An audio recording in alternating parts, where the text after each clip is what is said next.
ಕಂಚಿ ಕ್ಷೇತ್ರ ಭಾರತದ ದಕ್ಷಿಣ ಭಾಗದಲ್ಲಿ ಬರ್ತಕ್ಕಂಥ, ಈಗಿನ ತಮಿಳುನಾಡಿನಲ್ಲಿ ಬರ್ತಕ್ಕಂಥ ವಿಶೇಷವಾದಂಥ ಕ್ಷೇತ್ರ ಅದು ಕಂಚಿ ಕ್ಷೇತ್ರ. ಬಹಳ ಸುಂದರವಾದ ಕ್ಷೇತ್ರ, ದೇವರು ನೆಲೆಸಿರ್ತಕ್ಕಂತಹ ಕ್ಷೇತ್ರ ಅದು ಕಂಚಿ ಕ್ಷೇತ್ರ. ವಿಶೇಷವಾಗಿ ವರದರಾಜರು ಅಗ್ನಿಕುಂಡದಿಂದ ಬಂದು ಅಲ್ಲಿ ನೆಲೆಸಿದ್ದಾರೆ. ಬ್ರಹ್ಮದೇವರ ಒಂದು ಆಸೆಯಿಂದ ಅಲ್ಲಿ ಬಂದು ನೆಲೆಸಿದ್ದಾರೆ ವರದರಾಜರು. ವಾದಿರಾಜರು ತೀರ್ಥ ಪ್ರಬಂಧದಲ್ಲಿ ಬಹಳ ಸುಂದರವಾಗಿ ಬರೀತಾರೆ. ವಾದಿರಾಜರು ತಾವು ಎಲ್ಲೆಲ್ಲಿ ಕ್ಷೇತ್ರಗಳಿಗೆ ಹೋಗ್ತಾರೆ ಅಲ್ಲಿನ ದೇವರನ್ನು ವರ್ಣನೆ ಮಾಡೋದು ಅವರು ತೀರ್ಥ ಪ್ರಬಂಧದಲ್ಲಿ ಅದನ್ನು ವರ್ಣನೆ ಮಾಡಿದ್ದಾರೆ. ವರದ ರಾಜ, ಯಾತಕ್ಕೋಸ್ಕರ ವರದ ರಾಜ ಅಂತ ಕರೀತಾರೆ ಅಂತಂದರೆ, ದೇವತೆಗಳು ಎಲ್ಲರಿಗೂ ವರವನ್ನು ಕೊಡ್ತಕ್ಕಂಥವ್ರು. ಅವರಿಗೇ ವರವನ್ನು ಕೊಡ್ತಕ್ಕಂಥವನು ಅವನೇ ಭಗವಂತ, ಅವನೇ ವರದ ರಾಜ. ಎಲ್ಲರಿಗೂ ವರವನ್ನು ಅವನೇ ಕೊಡೋದು. ಯಾರು ವರವನ್ನು ನಮಗೆ ಕೊಡ್ತಾರೋ ಅವರಿಗೆಲ್ಲ ವರವನ್ನು ಕೊಡುವವನು ವರದ ರಾಜ ಅಂತ ಹೇಳಿಬಿಟ್ಟು ಬಹಳ ಸುಂದರವಾಗಿ ವಾದಿರಾಜರು ಬರೀತಾರೆ. ಅನಂತರದಲ್ಲಿ ಶ್ರೀಮದಾಚಾರ್ಯರು ಸಹ ದ್ವಾದಶ ಸ್ತೋತ್ರದಲ್ಲಿ ವರದೇಶ ವರಪ್ರದ ಅಂತ ಬರೀತಾರೆ. ಅದು ಕೂಡ ಇದೇ ರೀತಿಯ ಅರ್ಥ ಆಗ್ತದೆ. ಎಲ್ಲ ದೇವತೆಗಳು ನಮ್ಮ ವರವನ್ನು ಕೊಟ್ಟರೆ ಆ ದೇವತೆಗಳಿಗೇ ವರವನ್ನು ಕೊಡ್ತಕ್ಕಂಥವನು ಅವನೇ ಭಗವಂತ. ನಾವು ವರವನ್ನು ಕೇಳುವಾಗ ಭಗವಂತನ ಬಳಿ ಹೋಗ್ಬಿಟ್ಟು ನಾವು ಏನಾದರೂ ಕೊಡು ಅಂತ ಕೇಳೋದು. ನಾವು ಭಗವಂತನನ್ನೇ ಕೇಳಬೇಕು. ವರದ ರಾಜರ ಹತ್ರ ಬಂದ್ಬಿಟ್ಟು ನಾವು ವರವನ್ನು ಕೊಡು ಅಂತ ಕೇಳಬಾರ್ದು. ವರದ ರಾಜರೇ ನೀವೇ ನಮ್ಮ ಬಳಿ ಬನ್ನಿ, ನೀವೇ ನಮಗೆ ಬೇಕು ಅಂತ ಹೇಳಿಬಿಟ್ಟು ಭಗವಂತನ ಹತ್ರ ನಾವು ಕೇಳಬೇಕು ಅಂತ ವಾದಿರಾಜರೇ ಹೇಳ್ತಾರೆ ತೀರ್ಥ ಪ್ರಬಂಧದಲ್ಲಿ. ವರದರಾಜರು 4 ಯುಗಗಳಲ್ಲಿ ಪೂಜೆಯನ್ನು ಸ್ವೀಕಾರ ಮಾಡಿರ್ತಕ್ಕಂಥವ್ರು. ಬ್ರಹ್ಮದೇವರಿಂದ, ಗಜೇಂದ್ರನಿಂದ, ಬೃಹಸ್ಪತಿಯಿಂದ, ಶೇಷದೇವರಿಂದ ಪೂಜೆಯನ್ನು ಸ್ವೀಕಾರ ಮಾಡಿರ್ತಕ್ಕಂಥವ್ರು. ಕಂಚಿ ಎಂಬ ನಾಮ ಬಂದಿದ್ದೇ ಬ್ರಹ್ಮದೇವರು ಭಗವಂತನನ್ನು ಅಲ್ಲಿಗೆ ಕರೆಸಿದ್ದಕ್ಕೋಸ್ಕರ. ಅಂದರೆ ಸಂಸ್ಕೃತದಲ್ಲಿ ಬ್ರಹ್ಮದೇವರು ಅಂತ, ಅಂಚಿ ಅಂತಂದರೆ ದೇವರು ಬಂದಿದ್ದು, ಬ್ರಹ್ಮದೇವರಿಂದ ಪೂಜಿಸಲ್ಪಟ್ಟ ಭಗವಂತ ಅವನೇ ವರದರಾಜ. ಅದಕ್ಕೋಸ್ಕರ ಅದು ಕಾಂಚಿ ಕ್ಷೇತ್ರ ಅಂತ ಹೇಳಿಬಿಟ್ಟು ಕರೀತಾರೆ. ಹಾಗಾದರೆ ಕಂಚಿ ಕ್ಷೇತ್ರಕ್ಕೆ ವರದರಾಜರು ಬಂದಿದ್ದೇನಕ್ಕೆ? ಬ್ರಹ್ಮದೇವರು ಏನು ಮಾಡಿದ್ದಕ್ಕೋಸ್ಕರ ಅಲ್ಲಿಗೆ ಬಂದಿದ್ದು? ಯಾಗ ಏನು? ಯಾವ ಯಜ್ಞವನ್ನು ಮಾಡಿದ್ದು ಬ್ರಹ್ಮದೇವರು ವರದರಾಜರನ್ನು ಅಲ್ಲಿಗೆ ಕರೆಸಲಿಕ್ಕೆ ಅನ್ನೋದು ಬ್ರಹ್ಮಾಂಡ ಪುರಾಣದಲ್ಲಿ ಬಹಳ ಸುಂದರವಾಗಿ ಕಥೆ ಇದೆ. ನಾರದರು ಅಂಬರೀಷ ಮಹಾರಾಜನಿಗೆ ಬ್ರಹ್ಮಾಂಡ ಪುರಾಣದ ಕಥೆಯನ್ನು ವರ್ಣನೆ ಮಾಡ್ತಾ ಇರ್ತಾರೆ. ಅದರಲ್ಲಿ ಈ ಕತೆ ಬರ್ತದೆ, ವರದರಾಜರು ಹೇಗೆ ಬಂದರು ಅಂತ ಹೇಳಿಬಿಟ್ಟು.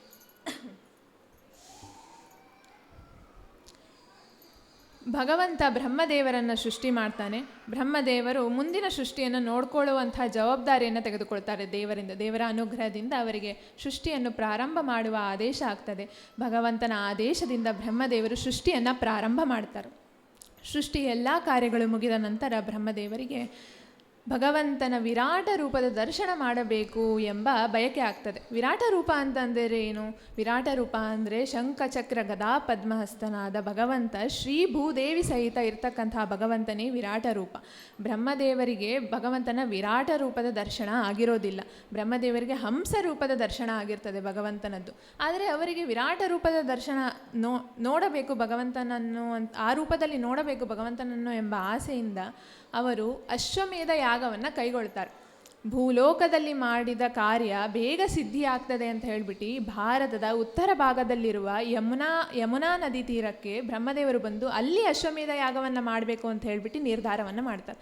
ಅಂತೆಯೇ ಬ್ರಹ್ಮದೇವರು ಅಲ್ಲಿಗೆ ಬರ್ತಾರೆ, ಅಶ್ವಮೇಧವನ್ನು ಶುರು ಮಾಡ್ತಾರೆ. ಅಶ್ವಮೇಧವನ್ನು ಶುರು ಮಾಡಿದ ಬ್ರಹ್ಮದೇವರನ್ನು ನೋಡಿ ಎಲ್ಲ ದೇವತೆಗಳು ಉತ್ಸಾಹದಿಂದ ಅಲ್ಲಿಗೆ ಬಂದು ಎಲ್ಲ ಕಾರ್ಯವನ್ನು ಚೆನ್ನಾಗಿ ನಡೆಸ್ಕೊಂಡು ಹೋಗ್ತಾ ಇರ್ತಾರೆ. ಅಶ್ವಮೇಧ ಯಾಗ ಶುರುವಾಯಿತು. ಮೊದಲನೆಯ ಅಶ್ವಮೇಧ, 1 ಅಶ್ವಮೇಧ ಯಾಗ.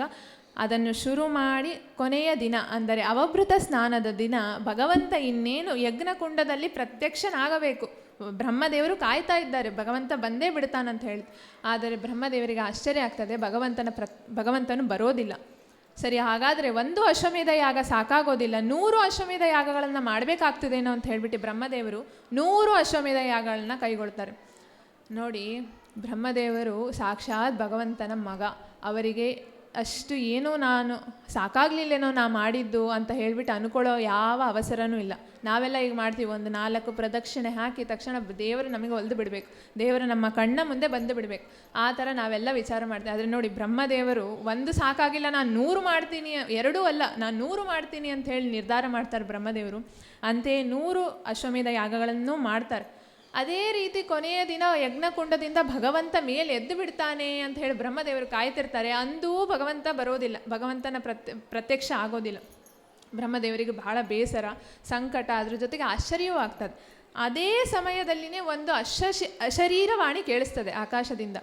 ಬ್ರಹ್ಮದೇವರೇ, ನೀವು ಮಾಡ್ತಿದ್ದೀರಿ ಅಶ್ವಮೇಧ ಯಾಗ, ಆದರೆ ನೀವು ಏನು ಮಾಡಬೇಕಂತಂದರೆ, ಎಲ್ಲಿ ಒಂದು ಅಶ್ವಮೇಧ ಯಾಗವನ್ನು ಮಾಡಿದರೆ ಅದು 1000 ಅಶ್ವಮೇಧ ಯಾಗಗಳಿಗೆ ಸಮವಾಗುತ್ತದೆಯೋ ಅಂಥ ಕ್ಷೇತ್ರದಲ್ಲಿ ಹೋಗಿ ನೀವು ಅಶ್ವಮೇಧ ಯಾಗವನ್ನು ಮಾಡಿ ನಾನಲ್ಲಿ ನಿಮಗೆ ಪ್ರತ್ಯಕ್ಷನಾಗ್ತೇನೆ ಅಂತ ಹೇಳಿ ಆ ಶರೀರವಾಣಿ ಹೇಳುತ್ತೆ. ಮತ್ತು ಆ ಶರೀರವಾಣಿ ಇದನ್ನು ಹೇಳುತ್ತೆ, ಎಲ್ಲಿ ನೀವು 100 ಅಶ್ವಮೇಧ ಯಾಗಗಳನ್ನು ಮಾಡಿದ್ದೀರಲ್ಲ, ಈ ಕ್ಷೇತ್ರ ಪ್ರಯಾಗ ಕ್ಷೇತ್ರವಾಗಿ ಹೆಸರನ್ನು ತಗೊಳ್ತದೆ ಅಂತ ಹೇಳಿಬಿಟ್ಟು ಆ ಶರೀರವಾಣಿ ಹೇಳ್ತದೆ. ಸರಿ, ಆ ಶರೀರವಾಣಿಯ ಮಾತಿನಂತೆಯೇ ಬ್ರಹ್ಮದೇವರು ಅಲ್ಲಿ ಆ ಸ್ಥಳದಿಂದ ಆ ಕ್ಷೇತ್ರಕ್ಕೆ ಬರ್ತದೆ. ಆ ಕ್ಷೇತ್ರವೇ ಕಂಚಿ ಕ್ಷೇತ್ರ, ಬಹಳ ವಿಶೇಷವಾದಂಥ ಕ್ಷೇತ್ರ. ಎಲ್ಲಿ ಒಂದು ಅಶ್ವಮೇಧ ಯಾಗವನ್ನು ಮಾಡಿದರೆ ಅದು 1000 ಅಶ್ವಮೇಧ ಯಾಗಗಳಿಗೆ ಸಮವೋ ಆ ಕ್ಷೇತ್ರವೇ ಕಂಚಿ ಕ್ಷೇತ್ರ. ಸರಿ, ಅಲ್ಲಿಗೆ ಬರ್ತಾರೆ ಬ್ರಹ್ಮದೇವರು. ಬಂದುಬಿಟ್ಟು ಎಲ್ಲ ನೋಡ್ತಾರೆ. ಆದರೆ ಕಂಚಿ ಕ್ಷೇತ್ರ ಕೇವಲ ಕಾಡು ಪ್ರದೇಶ. ಅಲ್ಲಿ ವರಾಹ, ವಾಲ್ಮೀಕ, ನರಸಿಂಹ ಕ್ಷೇತ್ರ ಬಿಟ್ಟರೆ ಇನ್ನೇನು ಇಲ್ಲ, ಪೂರಾ ಎಲ್ಲದು ಅಲ್ಲಿ ಕಾಡಿನ ಕ್ಷೇತ್ರ ಆಗಿಬಿಟ್ಟಿರ್ತದೆ. ಅದನ್ನು ನೋಡಿದ ಬ್ರಹ್ಮದೇವರು ಅಲ್ಲಿಗೆ ವಿಶ್ವಕರ್ಮರನ್ನು ಕರೆಸಿ ಆ ನಗರವನ್ನು ಪುನಃ ಸೃಷ್ಟಿಯನ್ನು ಮಾಡ್ತಾರೆ. ವಿಶ್ವಕರ್ಮರಿಂದ ಬಹಳ ಸುಂದರವಾಗಿ ಸೃಷ್ಟಿಯನ್ನು ಮಾಡ್ತಾರೆ. ಬ್ರಹ್ಮದೇವರು ಸೃಷ್ಟಿಯನ್ನು ಮಾಡಿಸ್ತಾರೆ. ಬಹಳ ಸುಂದರವಾದ ಅದು ಕ್ಷೇತ್ರವಾಗ್ತದೆ, ನಗರವಾಗ್ತದೆ. ಆ ಹಸ್ತಿಗಿರಿ ಪರ್ವತದ ಸುತ್ತಲೂ ಯಜ್ಞ ಶಾಲೆಯನ್ನು ಕೂಡ ನಿರ್ಮಾಣ ಮಾಡ್ತಾರೆ. ಆನಂತರದಲ್ಲಿ ಅಲ್ಲಿ ಯಜ್ಞ ಪ್ರಾರಂಭವಾಗ್ತದೆ. ಅದು 12 ದಿನಗಳ ಯಾಗ. ಅಶ್ವಮೇಧ ಯಾಗದೊಂದಿಗೆ ಹಲವು ಯಾಗಗಳು ಕೂಡ ಅಲ್ಲಿ ನಡೀತಾ ಇರ್ತದೆ. ಅದು ಆ ಯಾಗದ ಪ್ರದೇಶದಲ್ಲಿ ಮೊದಲನೇ ದಿನದ ಯಾಗ ಪ್ರಾರಂಭವಾಗತ್ತೆ. ಬ್ರಹ್ಮದೇವರು ಎಲ್ಲ ದೇವತೆಗಳಿಗೂ ಅವರವರ ಕೆಲಸವನ್ನು ವಹಿಸ್ತಾರೆ. ಅನಂತರದಲ್ಲಿ ದೇವತೆಗಳು ಆ ಕೆಲಸವನ್ನು ಮಾಡಿಕೊಂಡು ಶುರು ಮಾಡಿರ್ತಾರೆ.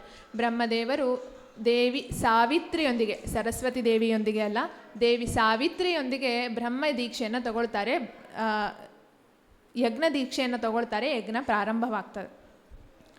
ಅನಂತರದಲ್ಲಿ ಯಜ್ಞ ನಡೀತಾ ಇರ್ತದೆ. ಇತ್ತ ರಾಕ್ಷಸರು ಅದನ್ನು ನೋಡ್ತಾ ಇರ್ತಾರೆ, ಯಜ್ಞ ನಡೀತಾ ಇರೋದನ್ನು. ನಾವು ಬ್ರಹ್ಮದೇವರ ಮಕ್ಕಳೇ, ನಮಗೂ ಅಧಿಕಾರವಿದೆ, ನಾವು ಅದನ್ನು ಅಲ್ಲಿ ಹೋಗಿ ಓಡಾಡುವ ಅಧಿಕಾರವಿದೆ, ನಾವ್ಯಾಕೆ ಇಲ್ಲಿ ಸುಮ್ಮನೆ ಕೂತಿರಬೇಕು ಅಂತ ವಿಚಾರ ಮಾಡಿದ ರಾಕ್ಷಸರು ಅವರು ಯಾರಿಗೆ ಹೇಳೋದಿಲ್ಲ, ಕೇಳೋದಿಲ್ಲ. ದೇವತೆಗಳಿಗೆ ನಾವು ಬರೋದಾ ಬಿಡೋದಾ, ಬ್ರಹ್ಮದೇವರಿಗೆ ನಾವು ಬರೋದಾ ಬಿಡೋದಾ ಏನೂ ಕೇಳೋದಿಲ್ಲ. ರಾಕ್ಷಸರು ತಮಗೆ ತಾವು ಇಚ್ಛಾ ಬಂದಂಗೆ ಯಜ್ಞ ನಡೀತಾ ಇರ್ತಕ್ಕಂಥ ಸ್ಥಳಕ್ಕೆ ಭೇಟಿ ನೀಡಿ ತಮಗೆ ಇಚ್ಛಾ ಬಂದ ಕೆಲಸವನ್ನು ಮಾಡೋದು, ದಾನವನ್ನು ಮಾಡೋದು, ಬಂಗಾರವನ್ನು ಕೊಡೋದು, ಎಲ್ಲ ಕೆಲಸವನ್ನು ಶುರು ಮಾಡಿಬಿಡ್ತಾರೆ ರಾಕ್ಷಸರು. ಇದನ್ನು ನೋಡಿದ ದೇವತೆಗಳಿಗೆ ಗೊತ್ತಾಗ್ತದೆ, ರಾಕ್ಷಸರು ಇಲ್ಲಿದ್ದರೆ ನಮಗೆ ಯಾವುದು ಸುಖ ಅಲ್ಲ, ಅವರು ಏನೋ ಒಂದು ಕೆಡಕನ್ನು ಮಾಡಲಿಕ್ಕೇ ಇಲ್ಲಿಗೆ ಬಂದಿರ್ತಾರೆ ಅಂತ ಮುಂದಾಲೋಚನೆ ಮಾಡ್ತಾರೆ ದೇವತೆಗಳು. ಆ ಮುಂದಾಲೋಚನೆಯನ್ನು ಮಾಡಿ ದೇವತೆಗಳೆಲ್ಲ ಸೇರಿ ಅವರಿಗೆ ಏನೋ ಒಂದು ಮನವೊಲಿಸಿ, ಏನೋ ಮಾಡಿ, ಇಂಡೈರೆಕ್ಟ್ಲಿ ಅವರಿಗೆ ಏನೋ ಒಂದು ಮಾಡಿ ಎಲ್ಲ ರಾಕ್ಷಸರನ್ನು ಆ ಯಜ್ಞಶಾಲೆಯಿಂದ ಹೊರಗಡೆ ಹಾಕಿಬಿಡ್ತಾರೆ.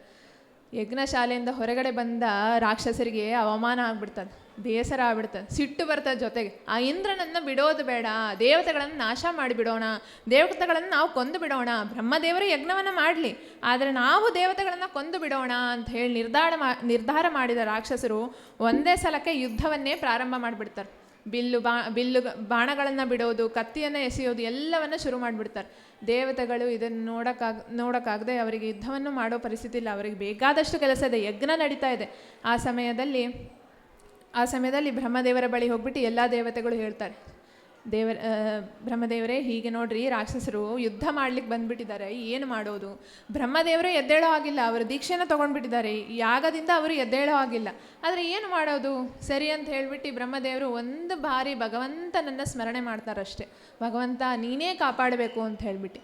ಆ ಸಮಯಕ್ಕೆ ತಕ್ಷಣವೇ ಭಗವಂತ ಶಾಂಘಧರ ಎಂಬ ಒಂದು ರೂಪವನ್ನು ಧರಿಸಿ ಪ್ರತ್ಯಕ್ಷನಾಗ್ತಾನೆ. ಶಾಂಘಧರ ಎಲ್ಲ ಕೈಗಳಲ್ಲಿ ಆಯುಧಗಳನ್ನು ಇಟ್ಕೊಂಡು ಇರ್ತಕ್ಕಂಥ ಒಂದು ರೂಪ, ಅದು ಶಾಂಗದರ ರೂಪ. ಶಾಂಗದ ರೂಪ ಪ್ರತ್ಯಕ್ಷವಾಗಿ ರಾಕ್ಷಸರ ದಾಳಿಗೆ ವಿರುದ್ಧ ದಾಳಿಯನ್ನು ಮಾಡಿ ಅನಂತರದಲ್ಲಿ ರಾಕ್ಷಸರು ಗಾಯಗೊಂಡು ಕೆಲವರು ಸತ್ತು ಹೋಗ್ಬಿಡ್ತಾರೆ, ರಾಕ್ಷಸರು ಅಲ್ಲಿಂದ ಓಡಿ ಹೋಗ್ತಾರೆ. ಇಲ್ಲಿ ಯಥಾರ್ಥವಾಗಿ ಯಜ್ಞ ಮತ್ತೆ ಮುಂದುವರಿತದೆ. ಸರಿ, ರಾಕ್ಷಸರು ಸುಮ್ಮನೆ ಕೊಡೋದಿಲ್ಲ.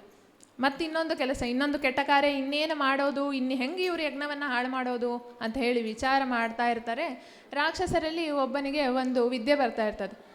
ಅವನು ಕ್ಷಣಕಾಲ ಇಡೀ ಭೂಮಿಯನ್ನು ಸೂರ್ಯ ಚಂದ್ರರನ್ನು ಕಂಟ್ರೋಲ್ ಮಾಡಿಬಿಟ್ಟು ಕತ್ತಲನ್ನು ಮಾಡುವಂಥ ಒಂದು ಶಕ್ತಿ ಇರ್ತದೆ ಒಬ್ಬ ರಾಕ್ಷಸನಿಗೆ. ಅವನ ಹೆಸರು ಶಂಭರ ಅಂತ ಹೇಳ್ಬಿಟ್ಟು ಆ ರಾಕ್ಷಸನ ಹೆಸರು. ಅವನು ಇಡೀ ಕತ್ತಲನ್ನು ಮಾಡುವಂಥ ಶಕ್ತಿ ಇರ್ತದೆ. ಅವನು ಹೇಳ್ತಾನೆ ರಾಕ್ಷಸರಿಗೆಲ್ಲ, ನಂಗೆ ಇಂಥ ಒಂದು ಶಕ್ತಿ ಇದೆ ಅಂತ ಹೇಳ್ಬಿಟ್ಟು. ಸರಿ, ಈ ಶಕ್ತಿಯನ್ನು ಹಿಡ್ಕೋತಾರೆ. ಆನಂತರದಲ್ಲಿ ಈಗ ಏನು ಮಾಡಬೇಕು, ಅವರ ಕುಲದೇವರು ರುದ್ರದೇವರು, ಅವರನ್ನು ಕುರಿತು ನಾವೆಲ್ಲ ತಪಸ್ಸು ಮಾಡೋಣ, ಅವರಿಂದ ನಾವೇನಾದರೂ ಒಂದು ಸಹಾಯ ತೆಗೆದುಕೊಂಡು ಯಜ್ಞವನ್ನು ನಿಲ್ಲಿಸಬೇಕಷ್ಟೇ, ದೇವತೆಗಳನ್ನು ನಾವು ಕೊಲ್ಲಬೇಕು, ಇಷ್ಟೇ ಅವರ ತಲೆಯಲ್ಲಿ, ರಾಕ್ಷಸರ ತಲೆಯಲ್ಲಿ ಎಂದಿಗೂ. ಸರಿ, ಇದನ್ನೆಲ್ಲ ನೋಡಿಬಿಟ್ಟು ರುದ್ರದೇವರನ್ನ ಪ್ರಾರ್ಥನೆ ಮಾಡ್ತಾರೆ. ರುದ್ರದೇವರು ಮಹಾಶರಭ ಮೃಗ, ಅದೊಂದು ಮಹಾಶರಭ ಮೃಗ ಅಂತ ಒಂದು ರೂಪದಲ್ಲಿ ರುದ್ರದೇವರು ಈ ರಾಕ್ಷಸರಿಗೆ ಪ್ರತ್ಯಕ್ಷರಾಗಿ ರಾಕ್ಷಸರು ಮೃಗದೊಂದಿಗೆ ಯಜ್ಞ ನಡೀತಕ್ಕಂಥ ಸ್ಥಳಕ್ಕೆ ಬರ್ತಾರೆ. ಈ ಸಮಯದಲ್ಲಿ ಇನ್ನೊಬ್ಬ ರಾಕ್ಷಸ ಹೇಳಿರ್ತಾನಲ್ಲ, ಇಡೀ ಭೂಮಂಡಲನ ಕತ್ತಲೆ ಮಾಡಿಬಿಡ್ತೀನಿ ನಾನು ಅಂತ ಹೇಳ್ಬಿಟ್ಟು ಆ ರಾಕ್ಷಸ ತನ್ನ ಕೆಲಸವನ್ನು ಮಾಡ್ತಾನೆ, ಇಡೀ ಭೂಮಿಯನ್ನು ಕತ್ತಲೆ ಮಾಡಿಬಿಡ್ತಾನೆ.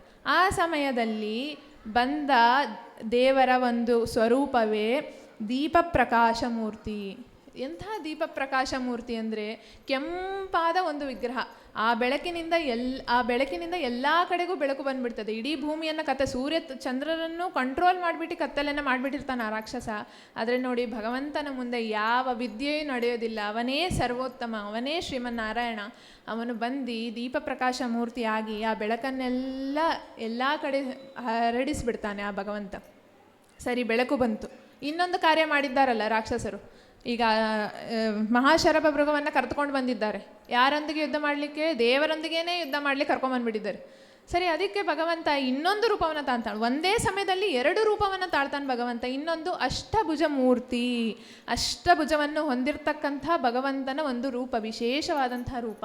ಆ ರೂಪವನ್ನು ಹೊಂತಾನೆ ಭಗವಂತ. ಹೇಳಿ ಕೇಳಿ ರುದ್ರದೇವರು ಪರಮ ವೈಷ್ಣವರು. ಅವರು ದೇವರ ವಿರುದ್ಧ ಯುದ್ಧ ಮಾಡಲು ಸಾಧ್ಯವೇ? ಅವರು ಯಾವ ಶಸ್ತ್ರವನ್ನು ಎತ್ತೋದಿಲ್ಲ. ಆ ಸಣ್ಣ ವಿಚಾರ ರಾಕ್ಷಸರಿಗೆ ತಿಳಿದೋರಿದ್ದಿಲ್ಲ. ಆ ರಾಕ್ಷಸರು ಕರೆದುಕೊಂಡು ಬಂದಿರತಕ್ಕಂಥ ರುದ್ರದೇವರು, ಅಂದರೆ ರುದ್ರದೇವರು ಆ ರೂಪದಲ್ಲಿ ಬಂದಿರ್ತಾರೆ. ಅವರು ಒಂದೇ ಸಲ ಆ ಅಷ್ಟವಿಂಶತಿ ಮೂರ್ತಿಗೆ ಶರಣಾಗಿ ಬಿಡ್ತಾರೆ. ಯಾವ ವಿಚಾರವೂ ಇಲ್ಲ, ಯಾವ ಯುದ್ಧ ಇಲ್ಲ, ಯಾವ ಶಸ್ತ್ರ ತೆಗೆಯೋದಿಲ್ಲ, ಏನೂ ಇಲ್ಲ. ಒಂದೇ ಸರಿ ಭಗವಂತನಿಗೆ ಶರಣಾಗಿಬಿಡ್ತಾರೆ ಆ ರುದ್ರದೇವರು. ಅನಂತರದಲ್ಲಿ ಭಗವಂತ ಆಜ್ಞೆ ಮಾಡ್ತಾನೆ ರುದ್ರದೇವರಿಗೆ, ಈ ಯಜ್ಞವನ್ನೆಲ್ಲ ಇಲ್ಲೇ ನಿಂತು ನೋಡಿಕೋ ಅಂತ ಹೇಳಿ ರುದ್ರದೇವರಿಗೆ ಆಜ್ಞೆಯನ್ನು ಮಾಡಿಬಿಡ್ತಾನೆ ಭಗವಂತ. ಸರಿ, ಅಷ್ಟೊತ್ತಿಗೆ ಯಜ್ಞದ 5ನೇ ದಿವಸ ಬಂದುಬಿಟ್ಟಿರ್ತಾರೆ. ಇತ್ತ ರಾಕ್ಷಸರ ಹತ್ರ ಬರೋಣ. ರಾಕ್ಷಸರು ಮತ್ತೆ ಇನ್ನೊಂದು ಪ್ರಯತ್ನ, ಇನ್ನೊಂದು ಕಾರ್ಯ. ಇನ್ನೇನು ಮಾಡೋದು? ರುದ್ರದೇವರೇ ಫೈನಲ್ ನಮಗೆ, ಅವರನ್ನು ಭಗವಂತ ಈ ಥರ ಮಾಡಿಬಿಟ್ಟೆ, ನಮಗೆ ಇನ್ನೇನು ದಾರಿ ಅದ ಅಂತ ಹೇಳಿ ವಿಚಾರ ಮಾಡ್ತಿದ್ದ ರಾಕ್ಷಸರಿಗೆ ಬ್ರಹ್ಮದೇವರೊಂದಿಗೆ ಯಜ್ಞದಲ್ಲಿ ಕುಳಿತುಕೊಂಡಿರ್ತಕ್ಕಂಥವಳು ಸಾವಿತ್ರಿ, ದೇವಿ ಸರಸ್ವತಿ ಅಲ್ಲ. ಆ ವಿಚಾರ ನೆನಪಿಗೆ ಬರ್ತದೆ. ಹಾಗಾದರೆ ದೇವಿ ಸರಸ್ವತಿಗೂ ಬ್ರಹ್ಮದೇವರಿಗೂ ಏನೋ ಜಗಳ ಆಗಿರ್ಬೋದು, ಅವರಿಬ್ಬರ ಮಧ್ಯೆ ಏನೋ ಸರಿ ಇಲ್ಲದೆ ಇರ್ಬೋದು ಅಂತ ಹೇಳಿ ವಿಚಾರ ಮಾಡ್ತಾರೆ ರಾಕ್ಷಸರು. ನೋಡಿ, ಬ್ರಹ್ಮದೇವರಿಗೂ ಸರಸ್ವತಿಗೂ ಯಾವ ಭೇದವಿಲ್ಲ. ಅವರ್ಯಾರು ಈ ಪ್ರಪಂಚಕ್ಕೆ ಸೇರಿದವರಲ್ಲ. ಅವರೆಲ್ಲ ಜಗಳ ಮಾಡಿಕೊಂಡು ದೂರ ಆಗೋದು ಅದೆಲ್ಲ ಅವರೆಲ್ಲ ಮಾಡೋದಿಲ್ಲ. ಅದು ಈ ರಾಕ್ಷಸರಿಗೆ ತಿಳಿದಿರೋದಿಲ್ಲ. ಸರಿ, ಈಗ ಸರಸ್ವತಿ ದೇವಿ ಎಲ್ಲಿರ್ತಾಳೋ ಅವಳ ಬಳಿ ಹೋಗೋಣ ಅಂತ ಹೇಳಿ ನಿರ್ಧಾರ ಮಾಡ್ತಾರೆ ರಾಕ್ಷಸರು. ಸರಸ್ವತಿ ದೇವಿ ಗುಪ್ತಗಾಮಿನಿಯಾಗಿ ಯಮುನಾ ಹಾಗೂ ಗಂಗಾ ಸಂಗಮವಾಗತಕ್ಕಂಥ ಕ್ಷೇತ್ರ ಪ್ರಯಾಗದಲ್ಲಿ ಗುಪ್ತಗಾಮಿನಿಯಾಗಿ ಹರಿತಿರ್ತಾಳೆ ಸರಸ್ವತಿ ದೇವಿ ಹತ್ರ ಈ ರಾಕ್ಷಸರು ಹೋಗ್ತಾರೆ. ಹೋಗ್ಬಿಟ್ಟು ವ್ಯಂಗ್ಯವಾಗಿ ಮಾತಾಡ್ಬಿಡ್ತಾರೆ. ದೇವಿ, ನಾವು ಹಿಂಗೆ ಯಜ್ಞಕ್ಕೆ ಹೋಗಿದ್ವಿ, ಅಲ್ಲಿ ಬ್ರಹ್ಮದೇವರೊಂದಿಗೆ ಸಾವಿತ್ರಿ ದೇವಿ ಕೂತ್ಬಿಟ್ಟಿದ್ಲು, ನಾವು ನಿಮ್ಮ ದರ್ಶನಕ್ಕಂತ ಬಂದಿದ್ದು, ಅಲ್ಲಿ ಅವಳು ಕೂತ್ಬಿಟ್ಟಿದ್ಲಲ್ಲ, ಯಾಕೆ? ಬಹಳ ವ್ಯಂಗ್ಯವಾಗಿ ಮಾತಾಡ್ಬಿಡ್ತಾರೆ. ಆದರೆ ಸರಸ್ವತಿ ದೇವಿಯನ್ನು ಬ್ರಹ್ಮ ಕರೆದಿರ್ತಾರೆ, ಯಜ್ಞಕ್ಕೆ ಹಾಕಿನೇ ಬರೋದಿಲ್ಲ ಅಂತ ನಿರ್ಧಾರ ಮಾಡಿರ್ತಾಳೆ. ಅದು ಈ ರಾಕ್ಷಸರಿಗೆ ತಿಳಿದಿರೋದಿಲ್ಲ. ಆದರೂ ಸರಸ್ವತಿ ದೇವಿ ಕಂಚಿ ಕ್ಷೇತ್ರದ ಮಹಾತ್ಮೆಯನ್ನು ತಿಳಿಸ್ಲಿಕ್ಕೋಸ್ಕರ ಅವರ ಮಾತಿಗೆ ಒಂದು ರಿಯಾಕ್ಟ್ ಮಾಡಲಿಕ್ಕೋಸ್ಕರ ಆಕಿ ಸಿಟ್ಟಿನಿಂದ ಪ್ರಳಯ ರೂಪದಲ್ಲಿ ಹರಿದು ಬರ್ತಾಳೆ ಕಂಚಿ ಕ್ಷೇತ್ರದ ಬಳಿ. ಎಂಥ ಪ್ರಳಯ ರೂಪ ಅಂದರೆ ಅದನ್ನು ಊಹೆ ಮಾಡ್ಕೊಳ್ಳಿಕ್ಕೂ ಸಾಧ್ಯ ಇಲ್ಲ. ಅಷ್ಟು ಅಷ್ಟು ಸ್ಪೀಡಲ್ಲಿ ಅಷ್ಟು ವೇಗವಾಗಿ ಅಕ್ಕಿ ಬರ್ತಾಳೆ ಕಂಚಿ ಕ್ಷೇತ್ರದ ಬಳಿ ಸರಸ್ವತಿ ದೇವಿ. ಇದನ್ನು ಗಮನಿಸಿದ ದೇವತೆಗಳೆಲ್ಲ ಎಂಥ ಇದೇನು ಇದು, ಈ ಥರ ಏನಾರು ಬಂದರೆ ಇಡೀ ಯಜ್ಞಶಾಲೆಯೇ ಕೊಚ್ಕೊಂಡು ಹೋಗ್ಬಿಡ್ತದೆ ಇಂಥ ವೇಗದಲ್ಲಿ ಬಂದರೆ ನೀರು. ಅದನ್ನೆಲ್ಲ ವಿಚಾರ ಮಾಡಿ ಮತ್ತೆ ಬ್ರಹ್ಮದೇವರ ಬಳಿ ಹೋಗ್ತಾರೆ. ಬ್ರಹ್ಮದೇವರು ಒಂದೇ ಸರಿ ಭಗವಂತನಿಗೆ, ಭಗವಂತ ನೀನೇ ಕಾಪಾಡಬೇಕು ಅಷ್ಟೇ ಹೇಳ್ತಾರಷ್ಟೇ ಬ್ರಹ್ಮದೇವರು. ಆ ಸಂದರ್ಭದಲ್ಲಿ ಸರಸ್ವತಿ ನದಿ ಹೀಗೆ ಹರಿತಾ ಇರ್ತಾಳೆ ವೇಗದಿಂದ. ಅವಳ ಹರಿತಾ ಇರ್ತಕ್ಕಂಥ ಜಾಗಕ್ಕೆ ಅಡ್ಡವಾಗಿ ಮತ್ತೆ ಭಗವಂತ ಒಂದು ರೂಪವನ್ನು ತೆಗೆದುಕೊಳ್ತಾನೆ. ಅವನೇ ಶಯನಧರ, ಶಯನೇಶ್ವರ, ಆ ರೂಪವನ್ನು ತೆಗೆದುಕೊಳ್ತಾನೆ. ಹೀಗೆ ಅಡ್ಡವಾಗಿ ಹೀಗೆ ಮಲ್ಕೋಬಿಡ್ತಾನೆ ಸರಸ್ವತಿ ದೇವಿಗೆ ಅಡ್ಡವಾಗಿ. ಸರಸ್ವತಿ ದೇವಿ ನಿಲ್ಲೋದಿಲ್ಲ ಅಲ್ಲಿ, ಮತ್ತೆ ಗುಪ್ತಗಾಮಿನಿಯಾಗಿ ಹರಿದು ಭಗವಂತನ ಪಕ್ಕದಿಂದ ಮತ್ತೆ ಎದ್ದು ಮತ್ತೆ ಪ್ರಳಯಾಂಕತಗಳಾಗಿ ಮತ್ತೆ ಹರಿಲಿಕ್ಕೆ ಮುಂದೆ ಹೋಗ್ತಾಳೆ. ಸರಿ, ಭಗವಂತ ಮತ್ತೆ ಬಿಡುವುದಲ್ಲ, ಎರಡನೇ ಬಾರಿಯೂ ಅದೇ ರೂಪವನ್ನು ತೆಗೆದುಕೊಂಡು ಸರಸ್ವತಿ ದೇವಿಗೆ ಮತ್ತೆ ಅಡ್ಡವಾಗಿ ಬರ್ತಾನೆ ಭಗವಂತ. ಆಗ ಮತ್ತೆ ಗುಪ್ತಗಾಮಿನಿಯಾಗಿ ಹರಿತಾಳೆ. ಆಗ ಅವಳಿಗೆ ತಿಳಿತದೆ, ಇದೆಂಥ ಏನು ಮಾಡ್ಲಿಕ್ಕತ್ತೀನಿ ನಾನು, ಭಗವಂತ ನಾನು ಕೇಳದೇನೆ ನನಗೆ ಎರಡೆರಡು ಬಾರಿ ದರ್ಶನವನ್ನು ಕೊಟ್ಟನಲ್ಲ, ನಾನು ಯಜ್ಞಕ್ಕೆ ಹಾನಿಯನ್ನು ಮಾಡಬಾರ್ದು ಅಂತ ಹೇಳಿ ವಿಚಾರ ಮಾಡಿದ ಸರಸ್ವತಿ ದೇವಿ ಶಾಂತ ರೂಪವನ್ನು ಧರಿಸಿ ಮೆಲ್ಲಗೆ ಹೋಗಿ ಆ ಯಜ್ಞವನ್ನು ನಡೀತಕ್ಕಂಥ ಸ್ಥಳದಲ್ಲಿ ಒಂದು ಸಣ್ಣ ಜರಿಯ ರೂಪದಲ್ಲಿ ಬಂದು ಬ್ರಹ್ಮದೇವರ ಬಳಿ, ಬ್ರಹ್ಮದೇವರ ಪಕ್ಕದಲ್ಲಿ ಬಂದು ನಿಲ್ತಾಳೆ. ಆ ಸಂದರ್ಭದಲ್ಲಿ ಸರಸ್ವತಿ ದೇವಿಗೆ ಭಗವಂತ ಮತ್ತೆ ದರ್ಶನವನ್ನು ಕೊಡ್ತಾನೆ ಯಥೋಕ್ತಕಾರಿ ಎಂಬ ಒಂದು ರೂಪದಿಂದ. ಯಥೋಕ್ತಕಾರಿ ಅಂತಂದರೆ ನಾವು ಏನು ಕೇಳ್ತೀವೋ ಅದನ್ನು ಕೊಡ್ತಕ್ಕಂಥವನು ಭಗವಂತ, ಅವನೇ ಯಥೋಕ್ತಕಾರಿ. ಅಂತಹ ರೂಪವನ್ನು ಧರಿಸಿ ಭಗವಂತ ಸರಸ್ವತಿ ದೇವಿಗೆ ಆಶೀರ್ವಾದವನ್ನು ಮಾಡ್ತಾನೆ. ನನ್ನ ಅನುಗ್ರಹ ನಿನ್ನ ಮೇಲಿದೆ ಅಂತ ಹೇಳಿ ಸರಸ್ವತಿ ದೇವಿಗೆ ಆಶೀರ್ವಾದವನ್ನು ಮಾಡ್ತಾನೆ. ಅಂದಿನಿಂದ ಯಜ್ಞ ಸುಂದರವಾಗಿ ಸುಲಭವಾಗಿ ಮುಂದುವರಿತದೆ. 12ನೇ ದಿನದ ಯಜ್ಞ ಪ್ರಾರಂಭವಾಗಿ ಮುಗಿತದೆ. ಸಂಜೆಯ ಸಮಯದಲ್ಲಿ ಸುಂದರವಾದ ವಾತಾವರಣ, ತಂಪಾದ ಗಾಳಿ, ಒಂದು ಭೂಲೋಕ ಬಹಳ ಸುಂದರವಾಗಿರ್ತದೆ. ಯಾಕಂದರೆ ದೇವರು ಬರಬೇಕು, ಅವತ್ತು ಯಜ್ಞಕುಂಡದಿಂದ ದೇವರು ಬರಬೇಕು. ಅಂತಹ ಒಂದು ಸುಂದರವಾದ ವಾತಾವರಣ. ಅಂದು ಕೊನೆಯ ಆಹುತಿಯೊತ್ತಿಗೆ ಭಗವಂತ ವಿರಾಟ ರೂಪದಲ್ಲಿ ಮೇಲೆ ಬರ್ತಾನೆ. ಶ್ರೀ ಭೂ ದುರ್ಗಾ ಸಹಿತ ಶಂಖ ಚಕ್ರ ಗದಾ ಹಸ್ತ ಸಹಿತನಾದ ಭಗವಂತ ಆ ಯಜ್ಞಕುಂಡದಿಂದ ಎದ್ದು ಬ್ರಹ್ಮದೇವರಿಗೆ ಪ್ರತ್ಯಕ್ಷನಾಗ್ತಾನೆ. ಅವನೇ ವರದರಾಜ, ಅವನೇ ಶ್ರೀಮನ್ನಾರಾಯಣ ವರದರಾಜ ಪ್ರತ್ಯಕ್ಷನಾಗ್ತಾನೆ. ಭಾಳ ಸುಂದರವಾದ ಒಂದು ರೂಪ. ಹೇಳಿಗೆ ಇವತ್ತು ನಾವು ನೋಡ್ತೀವಿ ಕಂಚಿ ಕ್ಷೇತ್ರದಲ್ಲಿ ಎಂಥ ಸುಂದರವಾದ ರೂಪ, ಕಣ್ಣಲ್ಲಿ ನೀರು ಬರ್ತದೆ ಆ ರೂಪವನ್ನು ನೋಡಿದ್ರೆ. ಅಂಥ ರೂಪದಲ್ಲಿ ಭಗವಂತ ಬ್ರಹ್ಮದೇವರಿಗೆ ಪ್ರತ್ಯಕ್ಷನಾಗ್ತಾನೆ. ಬ್ರಹ್ಮದೇವರು ಕೇಳ್ಕೋತಾರೆ ಭಗವಂತನ ಹತ್ರ, ಭಗವಂತ ನೀನು ಈ ಕ್ಷೇತ್ರದಲ್ಲೇ ನಿಂತು ಜನರಿಗೆ ಉದ್ಧಾರವನ್ನು ಮಾಡು, ಜನರಿಗೆ ವರವನ್ನು ಕೊಡು ಅಂತ ಹೇಳಿಬಿಟ್ಟು ಬ್ರಹ್ಮದೇವರು ಕೇಳ್ಕೋತಾರೆ. ಬ್ರಹ್ಮದೇವರ ಒಂದು ಆಸೆಯಂತೆ ಇಂದಿಗೂ ಅಲ್ಲಿ ನಿಂತು ವರದರಾಜರು ಎಲ್ಲರನ್ನೂ ಅನುಗ್ರಹ ಮಾಡ್ತಾ ಇದ್ದಾರೆ. ಇನ್ನೊಂದು ವಿಚಾರ ಹೇಳ್ತಾರೆ, ನಾವು ಈಗ ಬೇರೆ ಭಗವಂತನನ್ನು ಬಿಟ್ಟು ಬೇರೆ ದೇವರ ಬಳಿ, ಗಣಪತಿ ಆ ಥರ ದೇವರುಗಳಲ್ಲಿ ನಾವು ವರವನ್ನು ಭಾಳ ಶ್ರೇಷ್ಠರು ಅವರು ಅಂತ ನಾವು ಪೂಜೆ ಮಾಡಬಾರ್ದು. ಭಗವಂತನೇ ಶ್ರೇಷ್ಠ, ಅವನೇ ಶ್ರೇಷ್ಠ, ಅವನನ್ನು ಬಿಟ್ಟು ನಾವು ಬೇರೆ ದೇವತೆಗಳನ್ನು ನಾವು ಶ್ರೇಷ್ಠರು ಅಂತ ಪೂಜೆ ಮಾಡಬಾರ್ದು. ಅವರನ್ನೆಲ್ಲ ಭಗವಂತನ ಕುಟುಂಬ ದೇವತೆಗಳು ಅಂತ ಹೇಳಿ ನಾವು ಪೂಜೆಯನ್ನು ಮಾಡಬೇಕು. ಭಗವಂತನನ್ನು ಮಾತ್ರ ನಾವು ಸರ್ವೋತ್ತಮ, ಅವನ ಬಳಿಯೇ ಎಲ್ಲವನ್ನು ಕೇಳಬೇಕು. ಅಲ್ಲಿ ವರದರಾಜರು ನಿಂತಿರೋದೇ ವರವನ್ನು ಕೊಡೋದಕ್ಕೋಸ್ಕರ, ಅವನೊಂದಿಗೆ ವರವನ್ನು ಕೇಳಬೇಕು. ಅದೇ ರೀತಿ ವರವನ್ನು ಕೇಳೋದು ಅಂತಂದರೆ ವರದರಾಯಕನನ್ನೇ ಕೇಳೋದು, ವರದರಾಜರನ್ನೇ ಕೇಳಿದರೆ ನಮ್ಮ ಜೀವನ ಸಾರ್ಥಕವಾಗತ್ತೆ, ನಮ್ಮ ಜೀವನ ಸುಖವಾಗುತ್ತೆ ಅಂತ ಹೇಳ್ತಾರೆ. ವರದರಾಜರು ಅಷ್ಟೇ ಅಲ್ಲದೆ ಕಂಚಿ ಕ್ಷೇತ್ರ ಒಂದು ವಿದ್ಯಾಕ್ಷೇತ್ರ. ಅದು ಬಹಳ ಶ್ರೇಷ್ಠರಾದಂತಹ ಪಂಡಿತರು ಇರ್ತಕ್ಕಂಥ ಕ್ಷೇತ್ರ ಅದು. ಅದನ್ನು ದಕ್ಷಿಣ ಕಾಶಿ ಅಂತಲೂ ಕರೀತಾರೆ ಆ ಕ್ಷೇತ್ರವನ್ನು.